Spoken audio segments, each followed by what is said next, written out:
I can recall multiple times in my life where I was frustrated with God or even disappointed with God because either something didn't go my way or someone I loved was harmed in a way I feel like they didn't deserve, or countless other things. But I realized today that this way of thinking, of evaluating the Lord's performance, is complete blasphemy. If anything, we should be grateful that we have been allowed to experience enough good to even recognize bad in our life.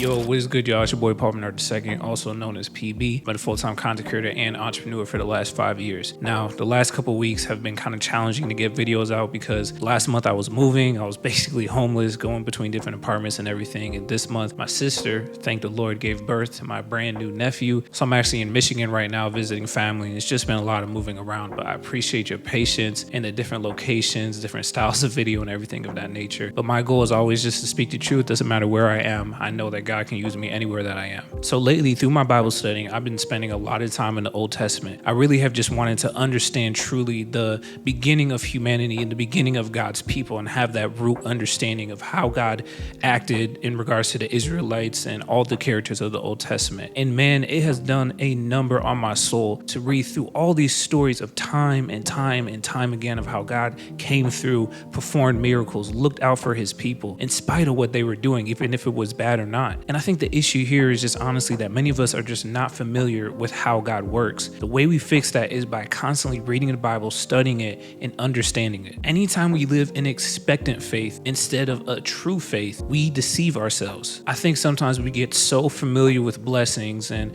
we get so spoiled and comfortable with provisions that now we almost expect God to do good in our life and we almost act like we deserve it. So much so that when something doesn't go the way that we would have done it, or something doesn't go in the way that we prayed for, that we now grow a grudge and a judgment against God, when honestly, he owes us nothing in the first place. I am convinced that the sole purpose of our blessings, the sole purpose of our provisions is so that we can be a vessel unto others. Everything good that happens into our life is an investment from God in order that we pay it back unto the world, unto others who are hurting, unto others who are afflicted. I think about a particular story that's told in the Gospels. It's a story of this man and he was overtaken by demons, and Jesus, long story short, heals this man, casts the demons out of this man into a herd of pigs. The herd of pigs run off a cliff and drown themselves in the water. And the man, after he's freed from these demons, he begs Jesus to follow him around. He just wants to give his life to him. And Jesus says, no, go back to your town and tell about the good thing that the Lord has done for you this day. This is how we should view our lives. We should constantly be analyzing our life for the grace of God. And I'm telling you, it's amazing what the Lord will do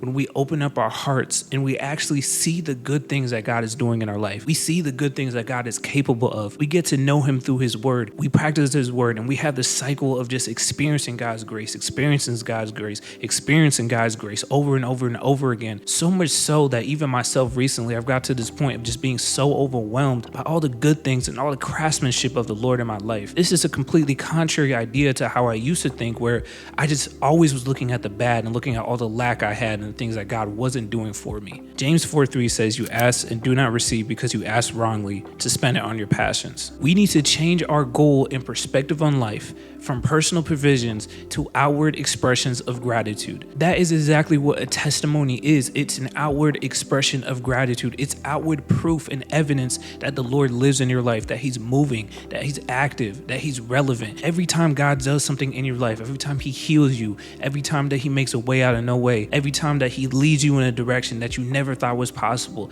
every time that he does something that is beyond your thinking, this is an opportunity to testify to others about how good God is. It's nothing in ourselves. Clearly, when miracles happen, it has to happen out of a situation that was bad or a situation that seemed like it had no solution. So from those tough situations that we deal with, our perspective should be expecting God to do a miracle, expecting God to do a good thing with an open heart in order to glorify him and to give him praise. In the Bible, it says, from the heart flows the springs of life. Basically saying that our heart posture, the way we think, will determine the course of our life. Do not be deceived in fixing your heart posture in a way that somehow God owes you.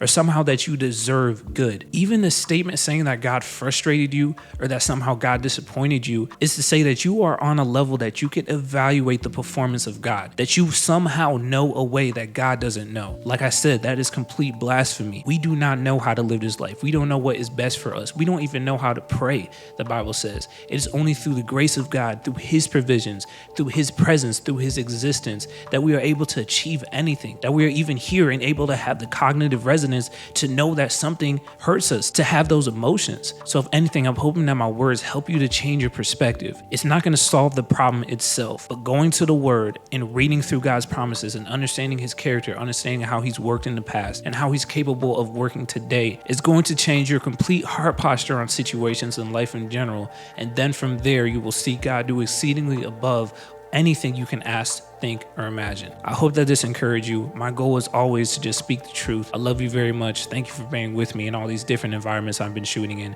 I love y'all very much, and I'll see you in the next video. Peace.